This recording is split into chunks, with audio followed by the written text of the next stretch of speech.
Did you know that I am an environmentalist? I am. I used to work for Greenpeace. I worked for some other organizations. I believe in reforestation, stopping deforestation, renewable energies, all of these really great things. Think nuclear energy can be a good thing, though admittedly I'm not an expert on I get a million emails whenever I talk about nuclear energy. I get it. But I would like to make sure we pay attention to the effects humans are having on the world. I ask you, do one thing. Look at a satellite image of the eastern seaboard. From far away you see green. What people don't realize, though, and this was news to me, is that you're not actually looking at trees. You're looking at deforestation. There are dark green patches and light green patches, and you can see the swaths of human development that have really altered the landscape. To me, that's worrisome. I don't know what our capacity is, but I would like to see some kind of reforestation, protecting of the wilds. We got to figure it out, though. We have a conversation about it. I don't think the climate strike is the way to get things done. This is what makes me so angry about the modern left. This thread right here. Robert Colville tweets, "Today's climate strike day. Millions of people across the world, according to the organizers, will be marching to save the planet. But having dug into what they're actually marching for, I'm profoundly uneasy. So uneasy, in fact, that it's time for a thread. See, here's the thing. The environment needs protecting. You'll find a lot of conservatives saying similar things. People who like hunting, for instance, don't want to see the woods torn down for a shopping mall if they like going hunting there. Or the wilds are important for, biodiversity and things like that. But the left is taking this in order to push socialism and identitarianism. And I'm not exaggerating. Reparations, right there in their demands. And that's what he's talking about. They are manipulating our goodwill. They saw an exploit. They saw that we were willing to fight for the environment, so they took the cause, and now they're trying to say stupid things like the real issue for climate change is reparations, which makes no sense at all. None. These people are sick and, in my opinion, evil. Not the marchers. The marchers are good people. They don't realize they're being taken for a ride. It's like the Women's March, anti-Semites running the thing. Let's read. Robert Colville says, one of the key demands of Greta Thunberg is that people respect the science and unite behind it. I completely agree, but the manifesto for the climate strike movement isn't just unscientific, but actively anti-science, and hugely dangerous as a result. Get these religious nuts out of there, man. Come on. Where's the atheism movement? That's what's annoying to me. If you go to the Global Climate Strike website and look under what we're asking for, you find these demands. They're demanding climate justice. Justice. What does that mean? Our hotter planet is already hurting millions of people. If we don't act now to transition fairly and swiftly away from fossil fuels to 100% renewable energy for all, the injustice of the climate crisis will only get worse.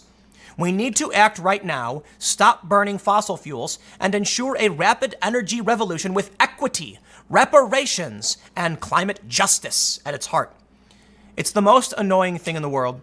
They have taken what I care about, and they've jammed their religion into it, and they've won. And they now have all of these people who don't watch the news and don't pay attention marching behind them like puppets. It's sickening.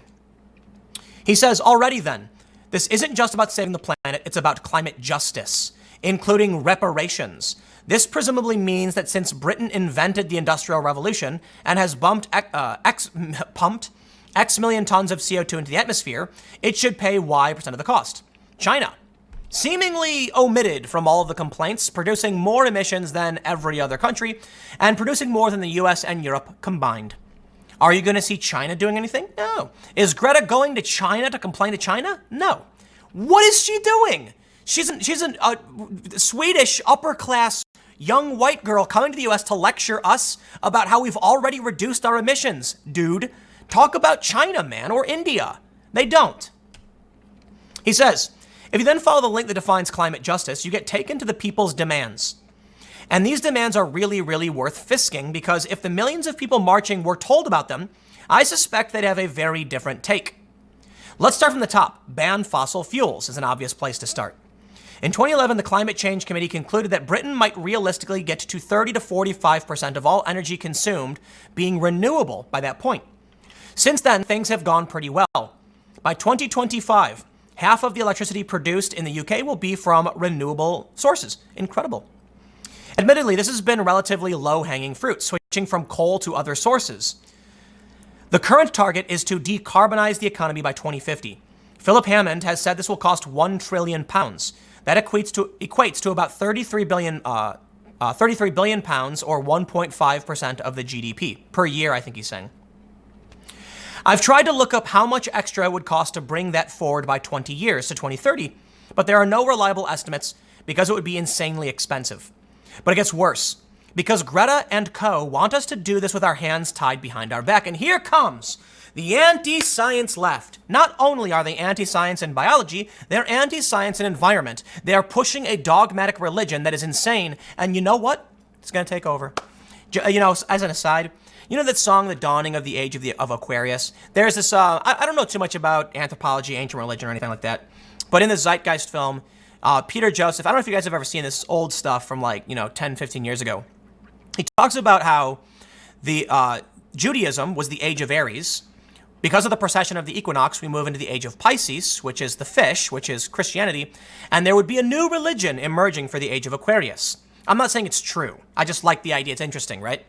If that pattern does follow, I always wondered, what would the new religion be? I kind of thought it might have been Scientology. But here we go.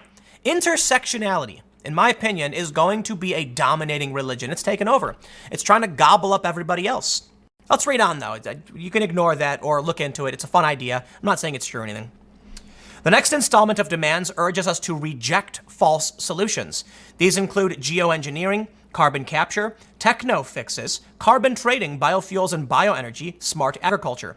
In other words, we cannot use market mechanisms, economics, or technology to cut carbon emissions. We need trees, not factory. In fact, in Ocasio-Cortez's message from the future, she says that after we started tearing down oil pipelines, native elders guided the way because we didn't have the expertise. I'm sorry, dude. I understand elders can know hidden truths and present us with secret meaning we weren't aware of. But to act like a petroleum engineer or bioagricultural specialists aren't going to know how to regrow forests and that a Native American would is racist against Native Americans. Don't give me that BS. Acting like simply because they're the mysterious, that's a racist trope. And that's what AOC presented in her stupid thing from the future. Racism. I'm not surprised. Let's read on. They claim to be fighting against it, but you know what they really want? They want command. They want control. They want everyone to bend the knee. He says, this position is made crystal clear in the next set of demands. These reject the use of nuclear power, insist on non-market approaches, condemn corporations, and praise agroecology and food sovereignty. Agroecology, when you look it up, involves an explicit focus on social and economic dimensions of food system and a strong focus on the rights of women, youth, and indigenous people. Once again, there we go. Left-wing identitarianism. They don't care about the environment, man. You know what? These millions of people, they're good-natured, they have the right frame of mind, they want to do the right thing, and they are being led by evil, manipulative people. And it's a shame. The message is clear. The best way to save the planet is to facilitate and support non-market approaches. Support environmentally sound, socially acceptable, gender responsive, and equitable climate technologies. I don't even know that doesn't mean anything. It literally means nothing. So here we go. This is what we're being presented with. A 16-year-old little girl from Sweden who is not an expert on anything, who skipped school and is now encouraging other kids to skip school. Fine, I'm not a fan of school anyway. But why is she here? Look, I can applaud somebody for standing up and speaking out. And she's 16, good for her, man. A lot of kids don't do anything. They're playing Fortnite and Minecraft. Who knows what they're playing? So good on her for standing up for something. But why are we acting like she has any idea what's actually going on? She's 16, dude. Could you imagine if your house is on fire and you're in charge of the house and you're or let's say you live in an apartment building in New York, it bursts into flames. And then all of a sudden there's a 16-year-old saying, we have to panic and do this. You're like, okay, let's panic and do what the kid is telling us to do. Dude, if the 16-year-old got angry and freaked out and said, we got to do something, you need to say, I hear you, man. I hear you, but don't panic. You're not supposed to panic. Calm down. Let's find our way out safely and think about this. Otherwise, we can make it worse. Instead, we're in a burning building where a 16-year-old walked out and you've got people like me and other rational moderates being like, let's talk about this and propose plans. And they're going, you're not panicking. I want you to feel the fear I fear. And I'm like, dude, stop. You sound crazy. You don't know what you're talking about, and those people standing next to you are pushing nonsense that has nothing to do with the environment and is asking for reparations. Could you imagine if your house was burning down? And you're like, what do we do? And the 16-year-old kid was like, first you have to give the money you owe to John back. It's like, no, we get out of the burning building. No, you have to pay John, you owe him money. Oh, man. I'm done. Now the left is going to come at me and be like, why are you making fun of a child, Tim? Don't make fun of kids. I'm over it, dude.